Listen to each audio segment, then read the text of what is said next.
Hello the internets, welcome back to the Waifus. I'm Sefhi, your favorite gambling addict, and I want to talk a little bit about Silphir, the second banner we got for this patch after Naya came out a couple days ago. A little bit late, but still I want to make a video on if it's worth pulling for her or not for most players. The answer, the TLDR, if you don't want to watch the whole video, okay, it's a skip.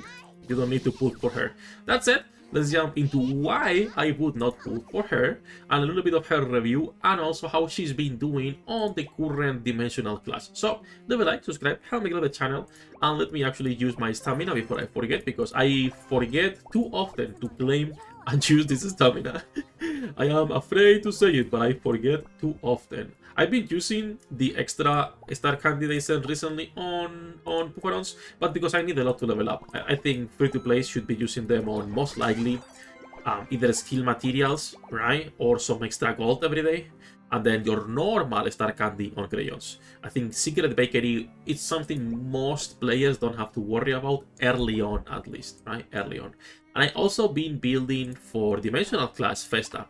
I do want to use it on the next Dimensional class that we are actually running the press team, which, by the way, it's always, like, my god, every Dimensional class, and this is related to Silphir, every Dimensional class, doesn't matter if it's composed, if you're doing specific moves, people will keep running the press team, nothing else.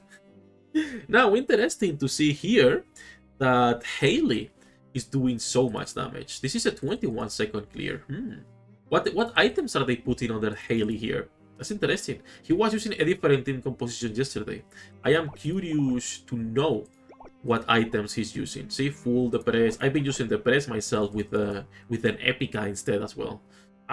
Quite slower. It's funny that at this point right now, if you look at, for example, like top 5 and me at top 19 is 933 versus 780, and the difference is I clearing 149 and he's clearing in 48 seconds. It's quite the big gap, right? For the little points that it is, but it's nice that there is so much competition. This is only for Wells, doesn't matter for everyone else. So let's jump into, as you can see, why people are not even using the mid lane character with all of the moves, Silphir. Now, Silphir is a really cute dragon girl. The only situation where I would tell people you can pull for her, it's if you are building a full innocent team, if it's your main personality, and even then, she's still not the main DPS of the team. She's only the second DPS until we get some of the other characters from the Korean server. Like if we go here, Korean, we go into innocent DPS, it's literally until we get either Ran, Raika, or Mayo. Maybe Kathy if you like her, but one of these three, Mayo, Raika, or Ran, those will be the main DPSs later, right? Whenever we get them. So it's not like you are even gonna be using them now, or even Mute if you wanna be using Mute. But she's not a great character. She's not a great damage dealer at the moment. Her kit is also pretty straightforward. And I think that's one of her biggest issues, that her kit is way too simple in contrast to other characters and other DPSs. She has AoE damage, right, which also reduces HP on her freshman skill, pretty decent. She has a senior skill dealing 560% of physical damage with 8 daggers, which is nice, depending on how much you can scale this. It's actually pretty decent, and it's also a pretty short cooldown, 14 seconds. So you can spam this pretty consistently on Dreamland, you can spam this pretty consistently on your raids. Even if you're doing normal campaign, you will be able to spam this as well, no problem. And then her passive, which simply increases basic attack damage and enhanced attack damage. Now, her passive already tells you what type of items will be good for her, but we'll talk about those on a second. And then lastly, her normal attack, which is physical damage on the basic one, and the enhanced version will throw 3 daggers instead, dealing extra damage, with the last hit dealing even more damage and reducing the SP of the enemy. So she basically wants to scale with physical damage, attack, normal damage, and also with items that can increase those enhanced damage hits. I wouldn't take her any higher than 777. Maybe I will take this to level 10 if you like, right? We scale the damage even further to 665. I wouldn't take it to 12, too expensive. But I will take her freshman to level 10 and her passive to level 10 for the extra damage as well at 48 and 19. If for some reason you love her, she's your main waifu, you could be taking the passive to level 12. I would not take either freshman or senior to level 12 because it's too expensive, right? Too expensive.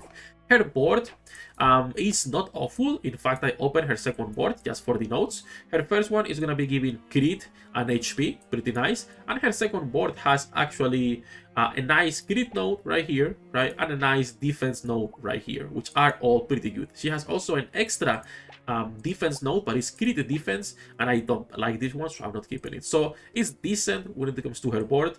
I don't think it's reason enough to pull unless you're a spender. If you're a spender, grab her for the board. But for free to play, it's not reason enough.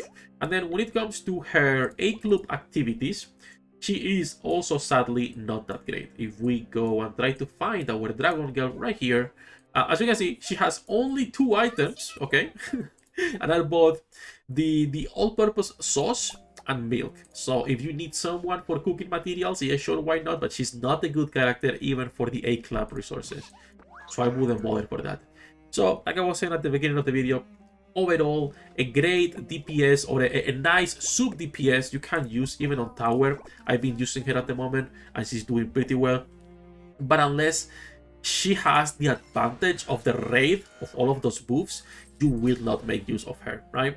When it comes to team compositions right now, you could be running her on the mid, no problem, with your Naya as healer, with your Airpin as the main damage dealer, and then with your tank and your off-tank buffer as well, right? Naya being here, Gavia being here only for the shields. You could also be running Hailey. She's still a decent, same position as Silphir, where it's a character that can be decent depending on investment, but it's never going to be a main DPS on your team. And then lastly, let's talk about items that are good for her. So as you saw, she scales really well with enhanced damage. So one of the best cards you can equip on her is going to be Butter's yellow card if you like her. Other cards that are also good for her are going to be anything with attack speed as well. Mithril is not a best in a slot, but it's pretty good.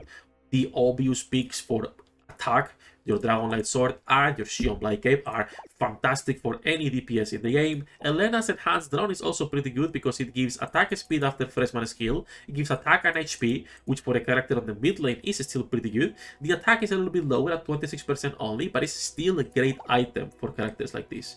I wouldn't put any other items when it comes to magic damage for the Yumi Moonflower or the RP Ice Cream.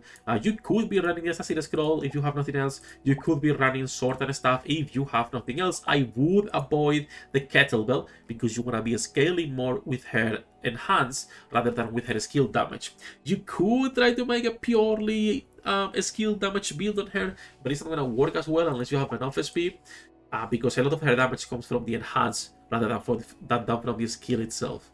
So up to you. And then HP items and anything else, I wouldn't even bother with those, or the the usual shuriken could be on a pinch, nice extra 26% attack if you have no other items. But that's basically everything for Silphir. I would not pull for her at all at the moment. She's really cute. I got her max out, as you can see, and I was even running her if I go to Trickcal on the raid on the first day, and albeit she's doing great damage, as you know, 225 versus 262. This is only because the raid, she's taking advantage of everything. She has the advantage of the element, she has middle row apostering damage increased by 25% and 25% increased physical damage. Even with all of those things, Shion is still doing more damage, and Shion can only take advantage of the physical damage buff, nothing else, right? So a nice DPS for raids if she can take advantage of buffs, but nothing else. For most people, skip and save for the next Seldin, which should be coming out pretty soon, or grab a copy of Naya, which is a way more useful character, a nice healer to have for your innocent team. If you don't like either, I would recommend you grab a copy of the card, only one copy for your healers and your tanks. That's it. Enough ranting, enough jumping. That's everything for Silphir's video, right? You guys have all the information. You can decide if you want to actually go grab a copy or not. We are live every single day. Links in the description down below. Good luck with your pool, the internet, and I'll see you on the next one.